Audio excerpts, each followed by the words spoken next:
కొన్నిసార్లు మనం ఊహించని మార్గం ఉండగా మనం అడుగులు వేస్తుంటాం.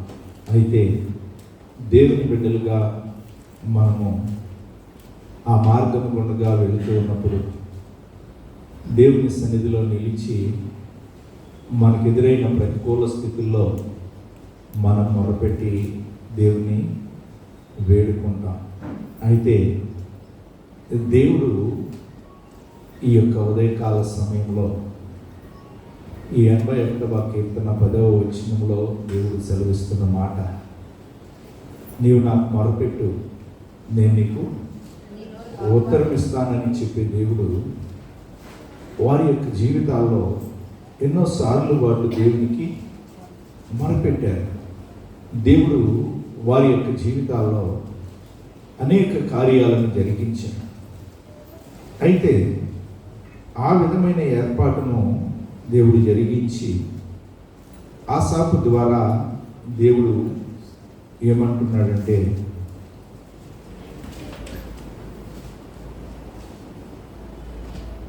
నేను 11వ వచనం చదవండి, నా ప్రజలు నా మాట ఆలకింపకపోయేది, ఇశ్రాయేలీయులు నా మాట వినకపోయేది. దేవుడు దేని కొరకు మాట్లాడుతున్నాడంటే, దేశంలో నుండి నిన్ను రప్పించిన నీ దేవుడైన యెహోవాను నేనే. ఈ లోకంలో నుండి మనల్ని రప్పించిన దేవుడు మన యొక్క జీవితాల్లో ఆయన సన్నిధిలోనికి మనం వచ్చిన తర్వాత మనం ఆయన ఎదుట యోగ్యకరంగా మనం మన నోరుని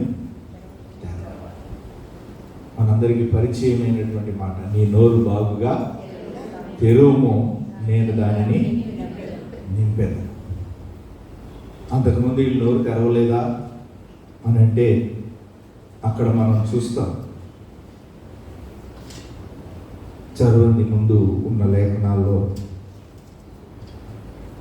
అతడు దేవుని సన్నిధానం చెంత ఆపత్కాలమందు నీవు మొరపెట్టగా నేను నిన్ను విడిపించి తిని, ఉరుము దాగు చోటులో నుండి నీకు ఉత్తరం ఇచ్చి. 7వ వచనం నుంచి, ఈ ఉదయకాల సమయంలో నీ ఆపదలో, నీ ఇబ్బందిలో, నీ శ్రమలో, నీ కష్టంలో నీవు మొరపెడతావు, లోకస్తులు మొరపెడతారు. అలాగూ దేవుని సన్నిధానం చెంత నీవు అడిగి ఆయన సన్నిధిలో నీవు నిలబడతావు. అయితే దేవుడు దానికి ఆయన ఉత్తరం ఇచ్చి ఆయన కార్యాన్ని జరిగిస్తే దేవుడుగా ఉన్నాడు. అలాగూ జరిగించిన తరువాత ఆయన అంటున్నాడు, నీ నోరును బాగుగా. అంటే నీవు నేను మన ఆపదలో, మన ప్రతికూల స్థితుల్లో మనము నోరు తెరిచేటువంటి పరిస్థితులు కాకుండా దేవుడు తన ఉద్దేశాన్ని, తన ఏర్పాటుని మన జీవితాల్లో జరిగించడానికి మనల్ని ఆయన సన్నిధిలో మన నోరు తెరవమంటున్నాడు. ఎక్కడ మూతపడిందంటే ఈ నోరు.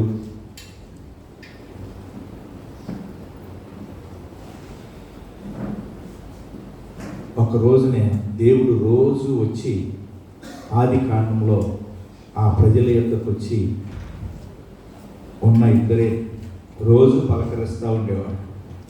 అలా పలకరించి ఆయన ఒకరోజు వచ్చి వాళ్ళని పలకరించాడు.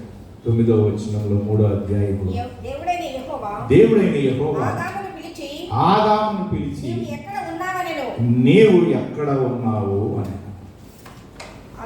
ఇక్కడ ఆదాము యొక్క నోరు మూతబడి.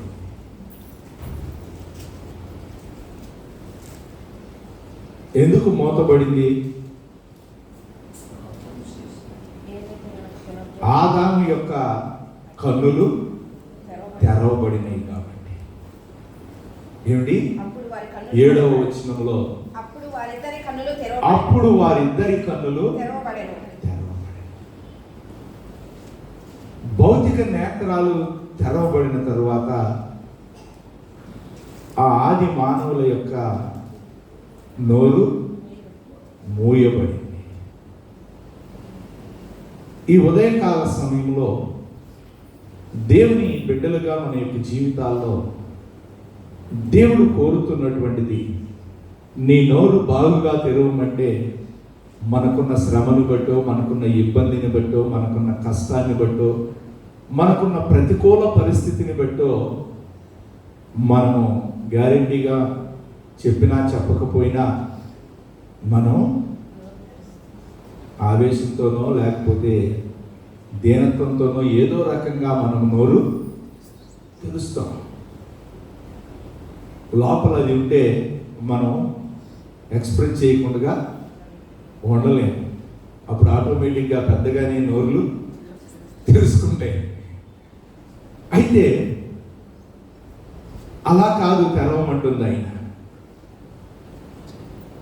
ఏదైతే బాహ్య సంబంధంగా మనము మన ఎదుట భౌతిక సంబంధమైన దృష్టితో మనము చూస్తున్నామో, ఆ చూచేటువంటి పరిస్థితులకు అతీతంగా దేవుడు మనతో మాట్లాడుతూ ఉన్నప్పుడు మనము దానిని గ్రహించినట్లుగా మనము ఆయన సన్నిధిలో మన నోరుని తెరవాలి. అలా తెరవకుండా ఉండటానికి శత్రువు ఏం చేశాడు? యెషయా గ్రంథం 25వ అధ్యాయం 7వ వచనంలో ఒక మాటని దేవుడు తెలియజేస్తున్నాడు. సమస్త జనముల మీద ముఖములను కప్పుచున్న ఒక ముసుగు, సమస్త జనుల మీద పరచబడిన ఒక తెర. దేవుని బిడ్డలుగా మన యొక్క జీవితాల్లో ఈ భూమి మీద ఉన్న సమస్త జనముల మీద కప్పబడినటువంటి ఒక ముసుగు మన యొక్క జీవిత గమనాల్లో ఆయనకు మహిమకరంగా మనం అడుగులను వేయటానికి ఈ లోకంలో ఎన్నో రకాలైనటువంటి ప్రతికూల పరిస్థితులు మన ఎదుట నిలిచినప్పుడు చాలాసార్లు మనం చేసేటువంటి పని ఏమిటంటే మన బాహ్య నేత్రాలు తెరిచి ఆ పరిస్థితులను మనం చూస్తూ ఉంటాం. మార్త యేసయ్య దగ్గరికి వెళ్ళాను. ఇదిగో నేనెంతో ప్రయాస పడుతున్నాను, చూడు నా వెంక ఆవిడ నాకేమీ సహాయం చేయటం లేదు. యేసయ్య అంటున్నారు, ఇదిగో ఆవిడ ఉత్తమమైన దానిని ఎంచుకున్నది, అది ఆవిడ యొద్ద నుంచి తీసివేయబడదు. ఆమేన్. ఈ ఉదయకాల సమయంలో దేవుని బిడ్డలుగా మన యొక్క జీవితాల్లో మన యొక్క నోరును తెరవవలసినటువంటి ఏర్పాటు ఏమిటంటే, భౌతికంగా మన అవసరాలు ఏమిటో ఆయనకి మనకంటే ముందే తెలుసు. దాని కొరకు ఆయన ఏదైనా చేస్తాడు. కావాలంటే అంతరిక్షాన్ని ఆయన తెరవగలడు.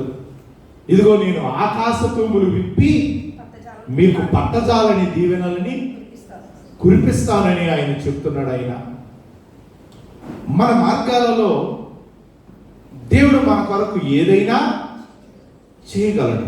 అయితే ఆ విధంగా ఆయన మన పక్షంగా పనిచేయడానికి మనము మన నోరుని వేటి విషయంలో దేవుని సన్నిధిలో తెరవాలి. ఇది మన యొక్క జీవితాల్లో దేవుడిచ్చే వాగ్దానము, దానికి మనం చేయాల్సిన పని. ఇది కండిషనల్ బ్లెస్సింగ్. ఏముంది దీంట్లో? మనం చేయాల్సింది ఫస్ట్ పార్ట్, ఇప్పుడు మనం చేయాల్సింది నేర్చుకుంటున్నాం. రెండోది ఏంటిది? షరతులతో కూడిన వాగ్దానం. ఆయన అంతరిక్షాన్ని తెరవగలడు. ఆయన ఆకాశ తూములు తెరిచి అక్కడ ఉన్నటువంటి ఆ క్షామాన్ని కానీ అక్కడ ఉన్నటువంటి అవసరతను కానీ ఆయన తన మహిమలో తీర్చగలడు.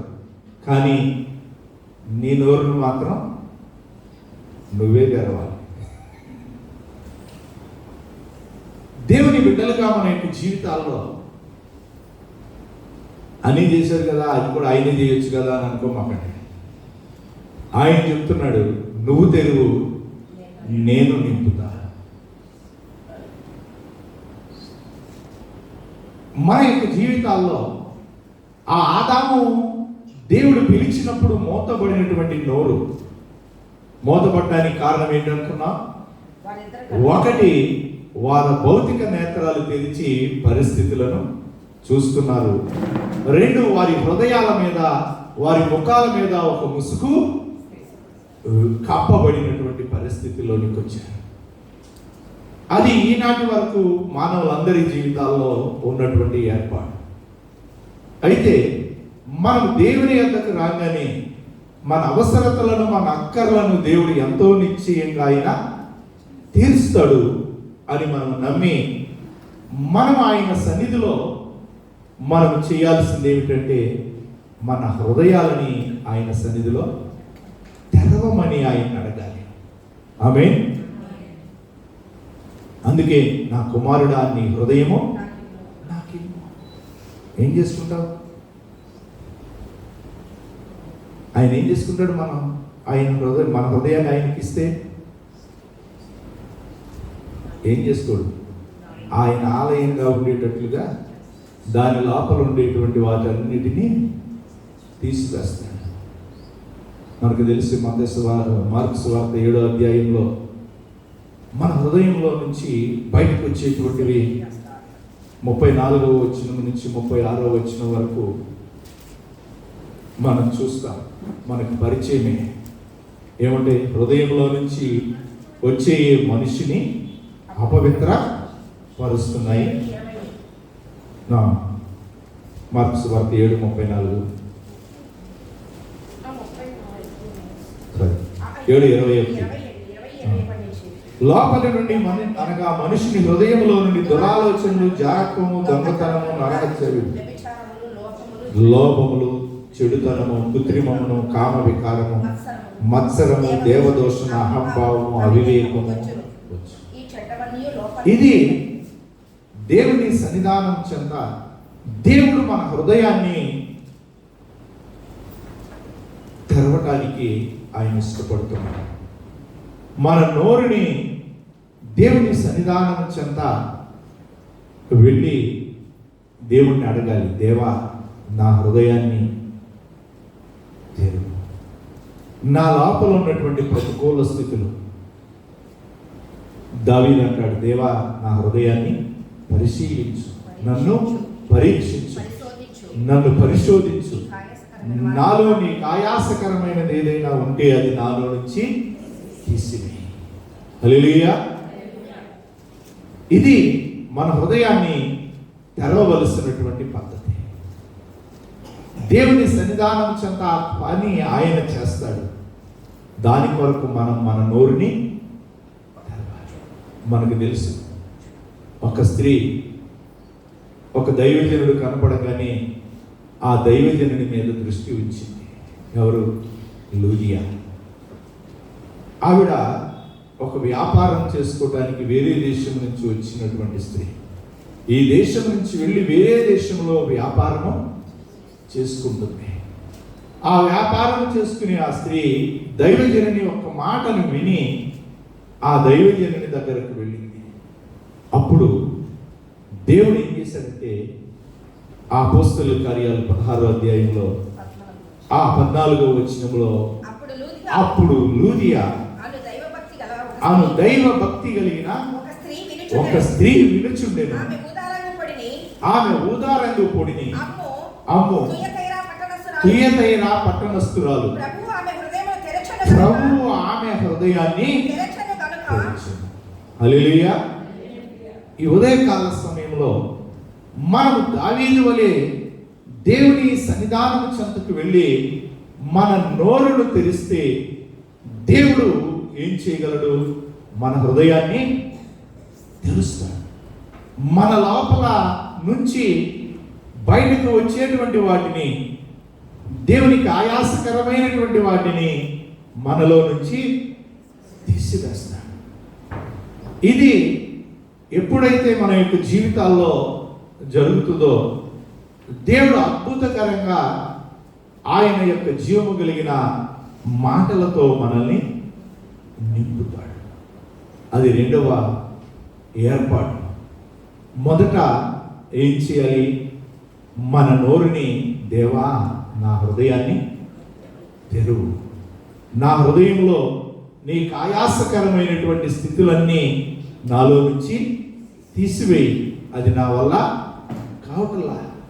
నాలో ఉన్న మత్సరాన్ని, నాలో ఉన్నటువంటి లోభాన్ని, నాలో ఉన్నటువంటి అహంకారాన్ని, నాలో ఉన్నటువంటి చాలాసార్లు మనము దాన్ని అసలు తెలుసుకోలే. అందుకే అంటాడు, హృదయము అన్నిటికంటే మోసకరమైనది, ఘోరమైన వ్యాధి కలిగింది, దాన్ని గ్రహించగలిగిన వాడేవాడు. మన లోపలే ఉంటది. మన లోపల ఉన్నటువంటి మన హృదయము, మనం గ్రహించలేనటువంటి పనులు, మనల్ని కీడు చేసేటువంటి పనులు ఎన్నో మన హృదయంలో మన ద్వారా జరిగిస్తుంది. కాబట్టి దేవుని బిడ్డలుగా మన యొక్క జీవితాల్లో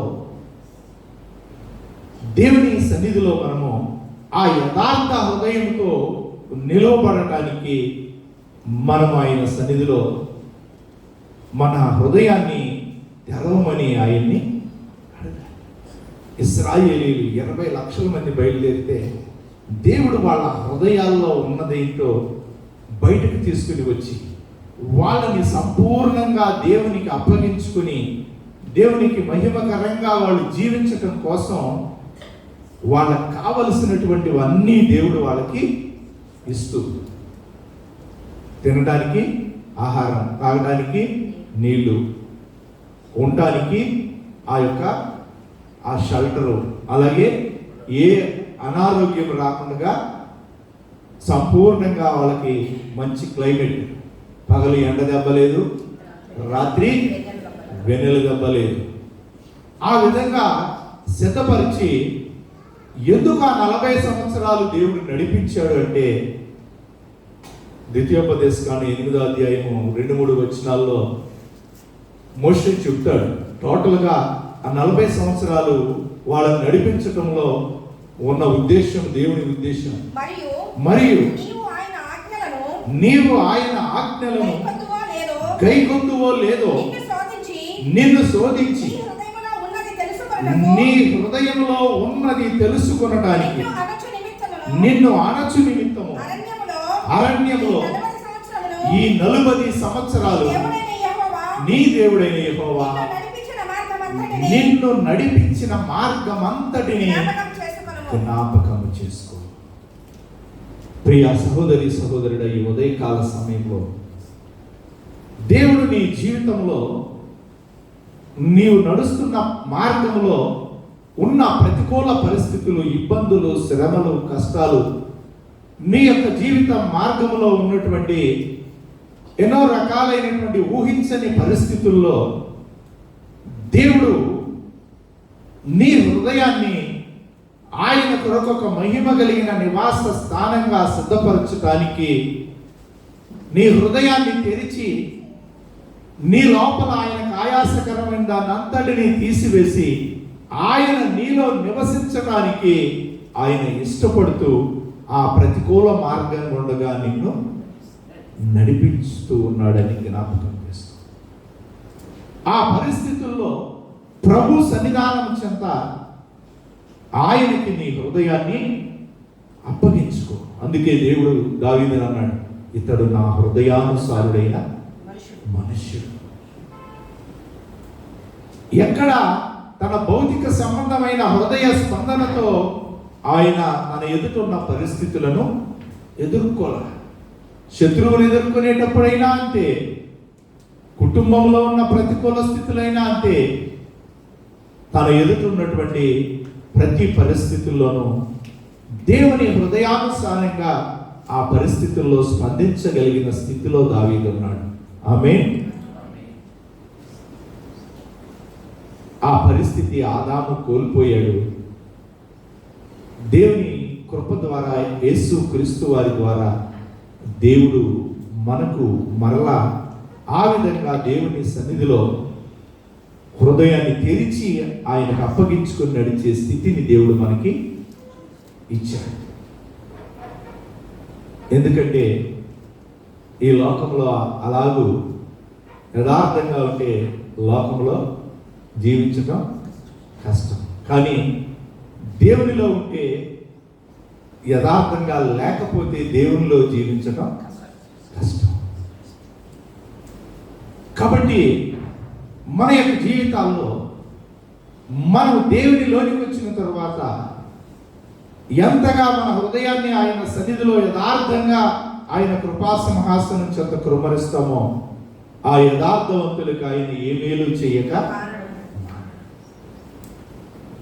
ఒకవేళ అది మన ద్వారా ఉన్న ప్రతికూల పరిస్థితులు అయినా సరే వాటిని ప్రభు సన్నిధిలో మనం యథార్థంగా ఒప్పుకోవాలి. అందుకు మన నోటిని దేవుని సన్నిధిలో తెరవాలి. దావీదు జీవితంలో అలాంటి ప్రతికూల స్థితి వచ్చింది మనకు తెలుసు.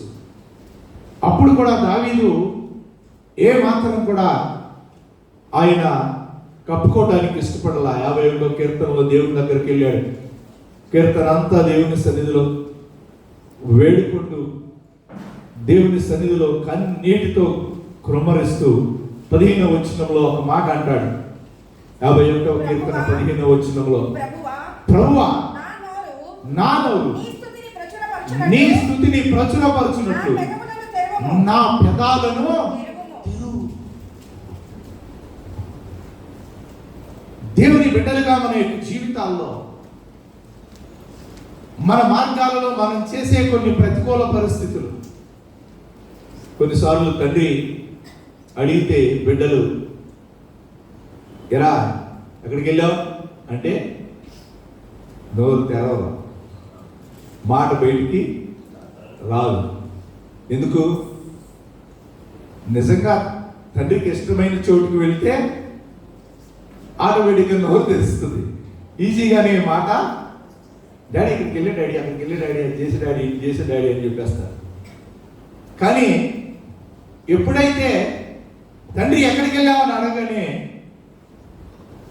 ఎక్కడైతే తండ్రి కోపడతారో, తండ్రికి ఇష్టం లేని పని చేశారో అప్పుడు ఆ నోరు తెరవబడదు. ఇది దావీదు యొక్క పరిస్థితి కూడా. తన యొక్క జీవితంలో కలిగిన ఆ ప్రతికూల పరిస్థితిలో దేవుణ్ణి వేడుకుంటున్నాడు. అయ్యా, నా హృదయము, నా నోరు, నా పెదవులు తెరువునైనా.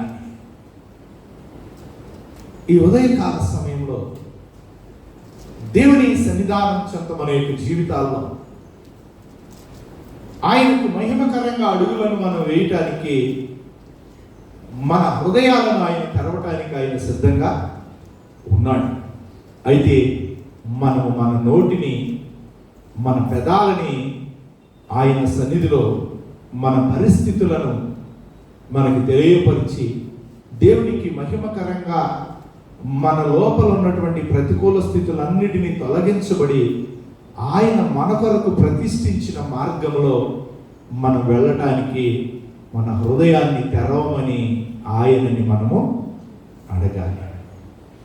రెండవది, ఆయనని చూచున్నట్లుగా మన కన్నులు తెరవమని ఆయన్ని అడగాలి. లూకా సువార్త 24వ అధ్యాయంలో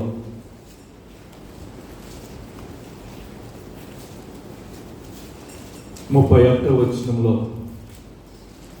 మనం చూస్తే, నా తండ్రి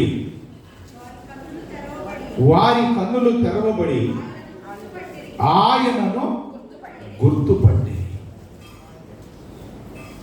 దేవుని సన్నిధానం చెంత దేవుని బిడ్డలుగా మన యొక్క జీవితాల్లో యేసయ్య మనతో కూడా ఉన్నాడని మనలో ఎంతమందిని మనము గుర్తించగలుగుతూ ఉన్నాం?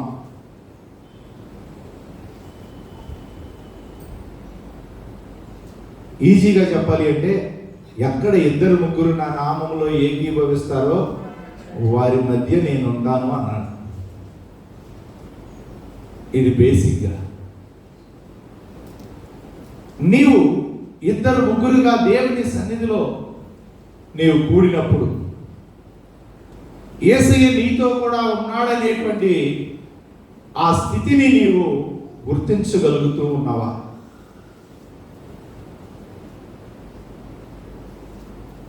అలా గుర్తించగలగటానికి నీవు దేవుని సన్నిధిలో నీవు ఆయనని అడగాలి. ఒక్కోసారి ఒంటరిగా వెళ్ళేటప్పుడు అలాంటి ఆ లోన్లీనెస్ నీకు అనిపించవచ్చు. ఎప్పుడైనా నేను అప్పుడప్పుడు చెప్తా ఉంటాను కదా మీకు, నేను నెలగల బలారాధనకి వెళ్ళేటప్పుడు ఆ యొక్క తెలంగాణ ప్రాంతంలో ఇక్కడ నుంచి బస్సులో వెళ్ళి అక్కడ ట్రైన్ ఎక్కేవాడిని. ఎప్పుడైనా నాకు దేవుని సన్నిధి నాతో కూడా వస్తున్న ఆ ఫీల్ నాకు లేదనుకో, అప్పుడు నేను టెస్ట్ చేసుకునేవాడిని. ఏం చేసుకుని బస్ ఎక్కి సిటీ బస్సులో సీట్లో కూర్చుని ఆ యొక్క బ్యాగ్ అక్కడ పెట్టి కూర్చునేవాడిని. తర్వాత అలా దేవుని స్తుతించుకుంటూ వెళ్తుంటే ఆ ప్రజెన్స్ నేను అనుభవించకపోతే, ప్రభువా నీవు నాతో ఉన్నావని రుజువు నాకు కావాలని ఆ బ్యాగ్ తీసి నా ఒళ్ళో పెట్టుకుని కూర్చునేవాడిని. ఏం చేయకూడదు, ఇక్కడ నుంచి నేను రైల్వే స్టేషన్కి వెళ్ళే వరకు ఎవరు ఆ సీట్లో కూర్చోకూడదు. ఆమేన్. అలాగూ బస్సు స్టాండింగ్లో ఉన్నా సరే, మనుషులు లేకపోవడం కాదు, బస్సులో నిలబడి ఉండేవాళ్ళు, కానీ ఆ సీట్లో మాత్రం ఎవరు వచ్చి కూర్చునేవాళ్ళు. ఆ విధంగా మన యొక్క జీవితాల్లో ఆ ప్రభువు మనతో కూడా ఉన్నటువంటి దానిని మనం గుర్తెరుగున్నట్లుగా దేవుని సన్నిధిలో మన కన్నులు తెరవబడాలి. అవి భౌతిక సంబంధమైన నేత్రాలు కాదు, ఆ ఆత్మస్వరూపి అయిన ప్రభువు మనతో కూడా ఉన్న ఆ అనుభవము, ఆ ఎక్స్పీరియన్స్ మనము దేవుని సన్నిధిలో అనుభవించాలి. మన దైనందిన జీవిత ప్రయాణంలో ఆయన మనతో కూడా ఉన్న స్థితిని మనము గుర్తెరగాలి. ఇదిగో నేను యుగ సమాప్తి వరకు సదాకాలం మీతో కూడా ఉంటాను అని చెప్పాడు. ఇదిగో నేను మృతుడనైతిని కానీ యుగ యుగముల వరకు సజీవుడనని చెప్పాడు. మనం ఆరాధిస్తున్న ప్రభువు సజీవుడైన దేవుడు. ఆయన మనతో కూడా వచ్చే దేవుడు, మన పక్షంగా మనకు ముందుగా నడిచే దేవుడు, మన ఎదుటిన్న ప్రాకారాలను ఆయన పడద్రోసే దేవుడు, మన మార్గాలలో సరళము చేసి ఆయనకు మహిమకరంగా మనల్ని నడిపించడానికి ఆయన శక్తి కలిగిన దేవుడు. ఆ విధంగా ఆ ప్రతికూల స్థితుల మధ్యలో మనకు తెలుసు, పాస్టర్ గారు ఏమో ప్రార్థన చేసుకుంటున్నాడు, సహకారి ఏమో లేచి తెల్లారగట్టే మంచి విశ్వాసి, ఈయన కూడా వేకుజామునే లేచాడు. లేచి వచ్చి బయటకు వచ్చి చూశాడు, కావలసిన ఏర్పాట్లన్నీ చేశాడు. చూసేసరికి ఆయన గొప్ప ఆందోళన కలిగింది. ఏమైంది? ఆ యొక్క పర్వతం చుట్టూ శత్రువులు ముట్టడి వేసేశారు. అంతకు ముందు రోజు చెప్పుంటారు ఆయన, రేపు పొద్దున మనం ఇక్కడికి వెళ్ళాలి, పనులు చేయాలి, ఇక్కడ దేవుడి పని కోసం వెళ్ళాలని. పాపం ఈయన అన్నిటి కోసం రెడీ చేస్తున్నాడేమో. చూసేసరికి తానున్న ప్రదేశం నుంచి దిగి బయటికి వెళ్ళేటువంటి పరిస్థితి కూడా ఆయనకి కనపడలేదు. ఆందోళన చెంది, అయ్యగారు ఈరోజు ప్రోగ్రాం అంతా క్యాన్సిలే, మన చుట్టూ ఇలాంటి పరిస్థితి ఉంది అని అంటే ఆ దైవజనుడు అంటున్నాడు, అయ్యా వీడు చూచున్నట్లుగా వీడి కన్నులు తెరవయ్యా. హల్లెలూయా. భౌతిక సంబంధమైన పరిస్థితులను ఆ యొక్క ఎలీషా యొక్క శిష్యుడు చూస్తున్నాడు, కానీ సావకుడు ఏం చూస్తున్నాడు? అదృశ్యంగా దేవుడు సిద్ధపరిచిన ప్రొటెక్షన్ ని చూస్తున్నాడు. అగ్ని గుర్రాలని అగ్ని. ఆమేన్. ఈ ఉదయకాల సమయంలో దేవుడు ఆ విధంగా మనం ఆత్మ సంబంధమైన దృష్టితో పరిస్థితులను చూచినట్లుగా సహాయం చేయమని మన నోటిని తెరవాలి. దేవుని సన్నిధిలో దేవుణ్ణి అడగాలి, అయ్యా ఈ పరిస్థితి కారణం ఏంటి, ఈ ఇబ్బందికి, ఈ శ్రమకి, కష్టానికి, ఈ యొక్క ప్రతికూల పరిస్థితుల కారణం ఏంటని మనం దేవుని సన్నిధిలో నిలబడితే దేవుడు మన కన్నులను తెరుస్తాడు. ఆయన తన మార్గదర్శకత్వాన్ని మనకి తెలియచేస్తాడు. మూడవది, అక్కడే 24వ అధ్యాయంలో లూకా సువార్తలో 45వ వచనంలో యేసయ్య చెప్పిన మాట, అప్పుడు వారు లేఖనాలను గ్రహించినట్లు ఆయన వారి మనస్సులను తెరిచి. ఆమేన్. దేవుని బిడ్డలుగా మన యొక్క జీవితాల్లో మనం ఈ లోకంలో ఆయనకు మహిమకరంగా జీవించడానికి మనకున్న ఏకైక ఆధారము, ఏకైక ఆస్తి ఈ యొక్క పరిశుద్ధ గ్రంథం, దేవుని లేఖనాలు. ఈ లేఖనాలలో ఏముంది? నిత్య జీవం. ఈ లేఖనాల్లో మనం జీవించడానికి కావలసిన అన్నీ ఉన్నాయి. అంతకంటే శ్రేష్టంగా సదాకాలము దేవునితో కూడా ఉండటానికి కావలసిన ఆ నిత్య జీవం, లేఖనాలలో జీవం ఉన్నదని మీరు తలంచుకుంటున్నారు అంటాడేసి. ఈనాడు ప్రపంచాన్ని శాసిస్తూ ఉన్నటువంటి ఇశ్రాయేలీయులకు ఉన్న ధైర్యం ఏమిటంటే వాళ్ళు దేవుని లేఖనాన్ని నెరవేరుస్తున్నారు.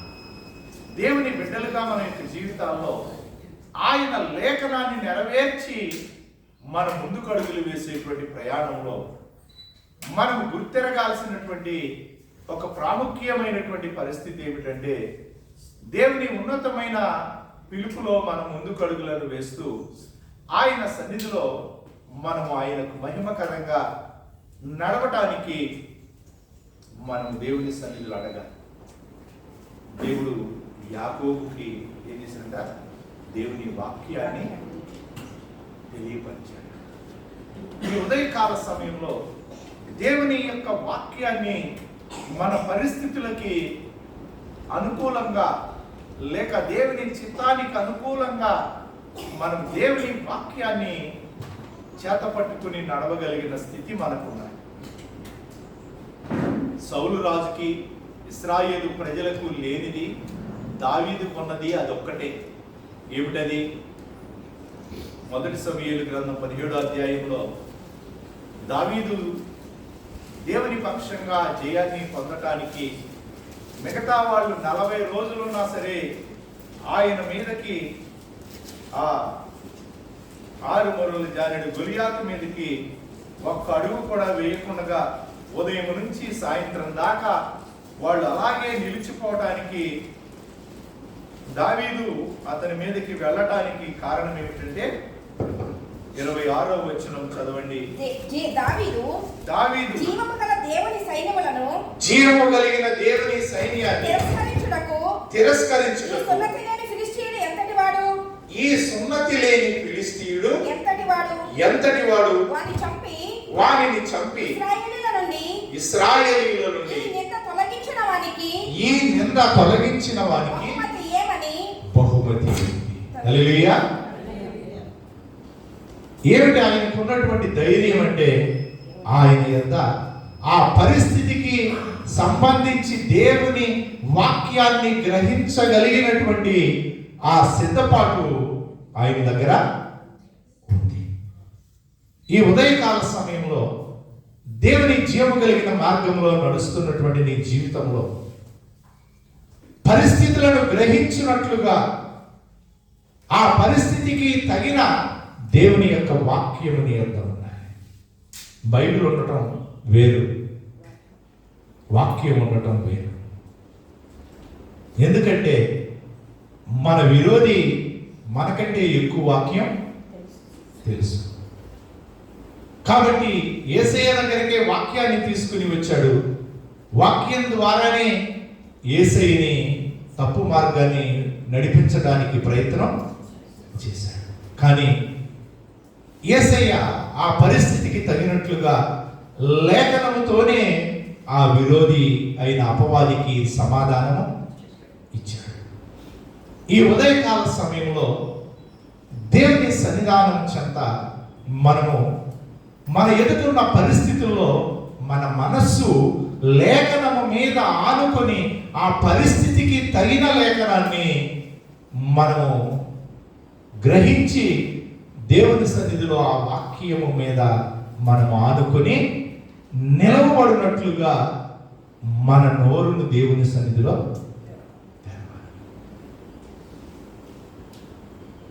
చాలాసార్లు మనం ఇక్కడే వాక్యాన్ని వ్యత్యాసంగా మనం తీసుకుని దేవుని సన్నిధిలో మనము బాధపడతా ఉంటాం, దేవుని సన్నిధిలో మనం కృంగిపోతూ ఉంటాం. ఈ భూమి మీద ఆయనకు మహిమకరంగా నడవటానికి ఎన్నో రకాలైనటువంటి ఇబ్బందులు, శ్రమలు, ప్రతికూల స్థితుల్లోనికి మనము వెళ్ళిపోతూ ఉన్నాం.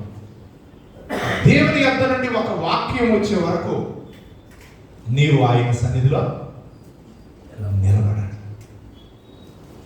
ఆయన దగ్గర నుంచి ఒక వాక్యం నీ పరిస్థితికి తగ్గట్టుగా వచ్చిందనుకో, అప్పుడు ఇక నీ పరిస్థితి అది నీ జీవితంలో ఎంత కాలం ఉన్నా సరే అది నిన్నేమీ చేయలేదు. ఆమేన్. కాలాలు, సమయాలు ఆయన స్వాధీనంలో ఉన్నాయి. కానీ నీ యొద్ద ఏముంది? ఆయన జీవము కలిగిన వాక్యం అనే ఆత్మ ఖడ్గం ఉంది.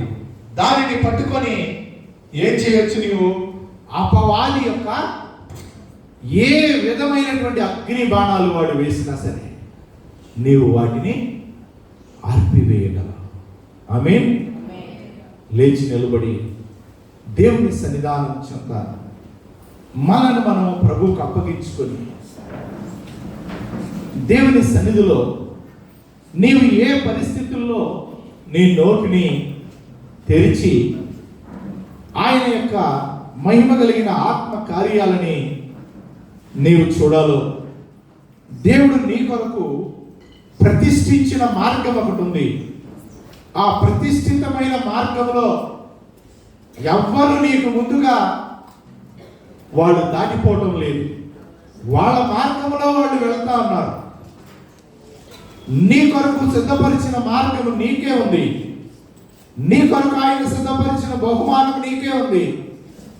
లోకంలో ఇరుగు పొరుగు వాళ్ళు ఏదో మార్గంలో వెళ్ళిపోతున్నారని, నీ చుట్టూ ఉన్న ప్రజలు అనేక రకాలుగా వాళ్ళు బాగుపడ్డారని, అనేక రకాలుగా ఆశీర్వాదకరంగా ఉన్నారని, అనేక రకాలుగా నెమ్మదికరంగా సమృద్ధితో ఏ ఇబ్బంది కష్టము లేకుండా ఉన్నారని నీవు నీ చుట్టూ ఉన్న పరిస్థితులను చూచి, నీ స్థితిని చూచి నీవు ఆయన సన్నిధిలోనికి వచ్చి కృంగిపోతున్నావా? లేక ఆయన యొద్దకు వచ్చి నీవు నీ పరిస్థితుల కొరకు నీ నోటిని తెరిచి ఆయన సన్నిధిలో అంగలారుస్తున్నావా? అయితే నీకు ఏమి ఇవ్వాలో నీ పరలోకపు తండ్రికి ముందే తెలుసు. నిన్ను ఏ విధంగా ఆయన మహిమ కొరకు నిలబెట్టాలో ఆయన ఎరిగిన దేవుడుగా ఉన్నాడు. అయితే ఈ యొక్క దినాల్లో దేవుడు నిన్ను కోరుతున్నాడు. నా కుమారుడా, నా కుమార్తె, నీ నోటిని బాగుగా తెరువు, నేను దానిని నింపుతాను అని ఆయన నీకు ఇచ్చిన ఈ వాగ్దానము నీవు ఏ విధంగా ఆయన సన్నిధిలో నీ నోటిని తెరవాలో, ఏ విషయాల కొరకు నీ పెదవులను ఆయన సన్నిధానం చెంత ఆయనను స్తుతిని ప్రచురపరచునట్లుగా నీవు నిలవబడాలో దేవుడు నీకు ఇప్పటి వరకు మాట్లాడాడు. నీ యొక్క ఆత్మీయ జీవిత ప్రయాణంలో నీవు ఎప్పుడు ఆ విధంగా దేవుని సన్నిధిలో నీ హృదయాన్ని తెరవమని, నీ హృదయంలో ఆయనకు ఆయాసకరమైనది ఏదైతే ఉందో దానిని తెలియచేయమని ప్రతి దినము నీవు ఆయన సన్నిధానం చెంత నీ నోటిని తెరిచి దేవుని సన్నిధిలో నేను నీవు అప్పగించుకుంటే నిశ్చయంగా నీ సమస్త పరిస్థితులు ఆయన రూపాంతరపరిచి ఆయనకు మహిమకరంగా నిన్ను నడిపించడానికి ఆ ప్రభు నీ కొరకు ఎదురు చూస్తున్నాడు. ఆ విధంగా నీవు నీ ఎదుట ఉన్నటువంటి ఆ పరిస్థితులను నీవు తెలుసుకోవాలి అంటే దేవుడు నీ ఆత్మ నేత్రాలు తెరవబడాలి. నీవు నీ ఎదుటున్న పరిస్థితులను చూసి భయపడకుండా ఆ పరిస్థితుల్లో దేవుడు నీ కొరకు ఇచ్చిన భద్రతని, దేవుడు నీ పక్షంగా చేస్తున్న కార్యాలని, దేవుడు నీ కొరకు కలిగి ఉన్న ఏర్పాట్లని చూడడానికి ఆ ఆత్మ నేత్రాలు తెరవమని ప్రభు సన్నిధానం చెంత నీవు అడగాలి. అప్పుడు నీవు నీ హృదయమును తెరిచిన ఆ ప్రభువు దానిలో ఏ విధమైనటువంటి ఆయన ఆయాసకరమైనది లేకుండా తీసివేసి ఆయన నిన్ను ఒక యోగ్యకరమైనటువంటి పాత్రగా నిలబెట్టడానికి ఆయన నిన్ను పరిశుద్ధపరిచి ఆయనను చూచేటువంటి కన్నులు, నీ ఎదురున్న పరిస్థితులను చూచేటువంటి కన్నులు దీన్ని ఇచ్చి నీ ఎదురున్న మార్గంలో నీ జీవితంలో నీవు ఎలాంటి ప్రతికూల పరిస్థితులలో ఉండగా వెళ్లాల్సి వచ్చినా సౌలును దేవుడు పిలిచినప్పుడు, ఇదిగో ఇతడు నా నామము నిమిత్తము ఎన్ని శ్రమలు అనుభవించాలో నేను అతనికి తెలియజెప్తానని దేవుడు మాట్లాడుతూ ఉన్నాడు. ఆ మాటకి విధేయత చూపించి తన జీవితంలో వచ్చిన ప్రతి ప్రతికూల పరిస్థితుల్లోనూ దేవుని వాక్యాన్ని పట్టుకుని పౌలు గారు ప్రయాణం చేశారు. బ్రతుకుతామనే ఆశ లేని పరిస్థితులు, ఆహారం లేని, వస్త్రం లేని, ఎన్నో రకాలైన ఉపద్రవాలు, స్వజనుల వలనైనా, కపట జనుల వలనైనా, అన్య జనుల వలనైనా ఆపదలు తన యొక్క జీవితంలో ఎదురైనప్పుడు ప్రతి పరిస్థితిలోనూ దేవుని వాక్యం కొరకు నిలవబడ్డాడు పౌలు. ఈ ఉదయకాల సమయంలో ఆ విధంగా దేవుని జీవము కలిగిన వాక్యము అన్ని పరిస్థితుల్లో దేవుడు ప్రత్యక్షపరచున్నట్లుగా, ఆ లేఖనాలను గ్రహించినట్లుగా మన మనస్సు తెరవమని దేవుడు.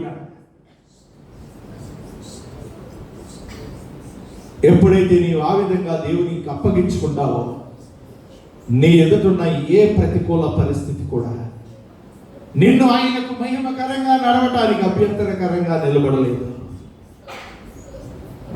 నీ జీవిత ప్రయాణం ఆయనకు మహిమకరంగా, నీ కుటుంబము, నీవు ఇచ్చిన బిడ్డలు, దేవుడు నీకు ఇచ్చినటువంటి భౌతిక సంబంధమైన, జీవన సంబంధమైన ఏర్పాట్లు ఈ భూమి మీద ఆయనకు మహిమకరంగా నిన్ను నడిపించడానికి దేవుడు ఆ పరిస్థితులన్నిటినీ ఆయన తన స్వాధీనంలోనికి తీసుకుని నడిపించగలిగిన దేవుడు.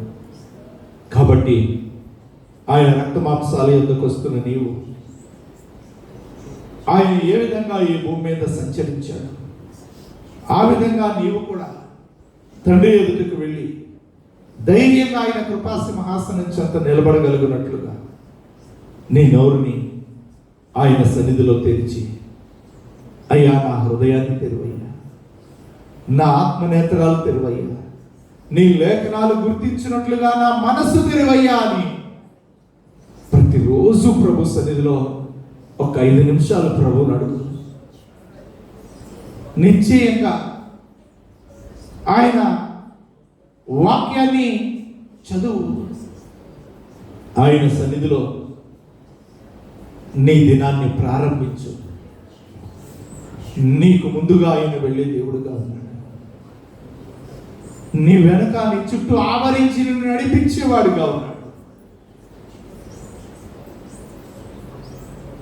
అలాగూ ప్రభు ప్రతి ఒక్క బిడ్డను ఆయనకు మహిమకరంగా సిద్ధపరచునుగా. ఆమేన్. సర్వకృపానిధి ఒక తండ్రి, సకల మెరిగిన గొప్ప దేవుడా మీకు వందనాలు. మీరిచ్చిన ఈ శ్రేష్టమైన దినములో మీ సన్నిధిలో ఈ యొక్క 11వ నెల 2వ దినంలోనికి మీరు నడిపించి నీ సన్నిధిలో ఈ మొదటి పునరుద్ధాన దినంలో నిన్ను ఆరాధించడానికి ఇప్పటి వరకు నీ చూపిన కృపను బట్టి వందనాలు. నీ ఆత్మ సహాయంతో, నీ దూతల పరిచర్యతో కూడి వచ్చిన ప్రతి ఒక్క బిడ్డ నీలో శక్తివంతులుగా నిలవడానికి, నీ మహోన్నతమైన ఆత్మ సహాయంతో అడుగులు వేయడానికి నీవే నీ కృపనిచ్చి బలపరిచి వారి నీ సన్నిధిలో నిలిచే సమయాన్ని ఏ విధంగా నీ ఆత్మ సహాయంతో ముందుకు అడుగులు వేయాలి. వారి భౌతిక నేత్రాలు తెరవబడటాన్ని బట్టి వారి ముఖముల మీద ఉన్న ముసుగు, వారి యొక్క హృదయ అంతరంగాల మీద కప్పబడిన ఆ తెర తొలగించబడిన ప్రతి భ్రమపరచు ఆత్మ క్రియల నుంచి విడుదల పొంది నీ జీవము కలిగిన ఆత్మ సహాయంతో ప్రతి బిడ్డ వాస్తవమైన జీవములో అడుగులు వేయడానికి కృప చూపించు. తిరిగి బిడ్డలు వారి వారి గృహాలకు వెళ్తుండగా నీ సన్నిధి, నీ దూతల పరిచర్యం తోడుగా వచ్చు. నీ నిబంధన ఎందుకు వస్తున్న బిడ్డలను మీరు ముద్రించి నీకు మహిమకరంగా వారి యొక్క జీవితాల్లో నీవు నీ జీవము కలిగిన కార్యాలతో వారిని ఎదుర్కొని నీ నిబంధన ద్వారా నీవు జరిగించే కార్యాలను ప్రతి బిడ్డ పొందినట్లు కృప చూపించు. మహిమ వేరు పొందను. నీ రాకడ ఆలస్యమైతే మరలా మేమందరం కలిసి నిన్ను స్తుతించు పర్యంతము నీ కృపాక్షేమములే మాతో కూడా ఉంచి బిడ్డలను నడిపించు. యేసయ్య శక్తి కలిగిన నామను ప్రార్థించుకుంది నామం తండ్రి. మన తండ్రి అయిన దేవుని యొక్క ప్రేమ, ఆయన ప్రియ కుమారుడు మన రక్షకుడు త్వరలో రానైన యేసుక్రీస్తు వారి కృప, పరిశుద్ధాత్మ దేవుని ఆదరణ సహవాసం ఇలా భూమి మీద ఆయన ఆత్మ సహాయంతో ఆయనను వెంబడిస్తున్న వారికి కూడిన మనకును మన కుటుంబాలకు ఈ యొక్క పరిచర్యకు ప్రభురాత్ర పర్యంతము ఆయన మహిమ కలిగిన ఆత్మ ద్వారా మనల్ని సిద్ధపరిచి నడిపించునుగా. ఆమేన్.